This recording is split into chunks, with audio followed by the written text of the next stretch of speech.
ಹಿಂದಿನ ವಿಡಿಯೋದಲ್ಲಿ ಜೈನ ಧರ್ಮದ ನಿಷಧಿ ಶಾಸನದ ಬಗ್ಗೆ ತಿಳಿದುಕೊಂಡಿದ್ದೇವೆ. ಈ ವಿಡಿಯೋದಲ್ಲಿ ಮೈಸೂರಿನ ಪುರಾತತ್ವ ಕೇಂದ್ರ ಕಚೇರಿಯಲ್ಲಿರುವ ನಿಷಧಿ ಸ್ತಂಭ ಶಾಸನದ ಬಗ್ಗೆ ತಿಳಿದುಕೊಳ್ಳೋಣ. ನೀವೀಗ ನೋಡುತ್ತಿರುವುದು ಗುರು ಗುಣಭದ್ರ ದೇವರ ನಿಷಧಿ ಶಾಸನ ಸ್ತಂಭ. ತಲಕಾಡಿನ ಉತ್ಖನನದಲ್ಲಿ ದೊರೆತ ಈ ನಿಷಧಿ ಶಾಸನ ಕಂಬವು ಸಾಮಾನ್ಯ ಶಕ 1010ರ ಕಾಲದಲ್ಲಿ ಮಾಡಲ್ಪಟ್ಟಿದ್ದು ಎಂಬುದಾಗಿ ಕರ್ನಾಟಕ ಆರ್ಕಿಯಾಲಜಿ ಡಿಪಾರ್ಟ್ಮೆಂಟ್ ಸಾಮಾಜಿಕ ಜಾಲತಾಣದಲ್ಲಿ ಮಾಹಿತಿ ನೀಡಿದೆ. ಹಾಗೂ ಹರಿಬ್ಬಕಂತಿ ಈ ಶಾಸನವನ್ನು ಸ್ಥಾಪಿಸಿದ್ದಾನೆ. ಈಗ ನೋಡುತ್ತಿರುವುದು ಗುರು ಬಾಲಚಂದ್ರ ಮುನಿಯ ನಿಷಧಿ ಶಾಸನ ಸ್ತಂಭ. ಕರ್ನಾಟಕದಲ್ಲಿ ದೊರೆತಿರುವ ಅತ್ಯಂತ ಹಳೆಯ ಜೈನ ಶಿಲ್ಪಗಳಲ್ಲಿ ಒಂದಾಗಿದ್ದು 2008ರ ತಲಕಾಡು ಜೈನ ಬಸದಿ ಉತ್ಖನನದಲ್ಲಿ ದೊರಕಿದೆ ಎಂಬುದಾಗಿ ಕರ್ನಾಟಕ ಆರ್ಕಿಯಾಲಜಿ ಡಿಪಾರ್ಟ್ಮೆಂಟ್ ಸಾಮಾಜಿಕ ಜಾಲತಾಣದಲ್ಲಿ ಮಾಹಿತಿ ನೀಡಿದ್ದಾರೆ.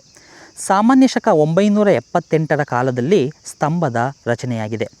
ಗಂಗಾ ವಂಶದ ಪ್ರಬಲ ದೊರೆ ನೊಳಂಬ ಕುಲಾಂತಕ ಹಿಮ್ಮಡಿ ಮಾರಸಿಂಹನ ಅಕ್ಕ ಕುಂದಣ ಸಾಮಿದೇವಿ ಸ್ಥಾಪಿಸಿದ್ದಾಗಿದೆ.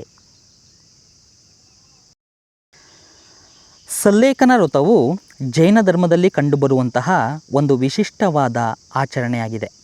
ಸಲ್ಲೇಖನ ವ್ರತ ಯಾರೂ ಬೇಕಾದರೂ ಕೈಗೊಳ್ಳಬಹುದಾದ ವ್ರತವಲ್ಲ.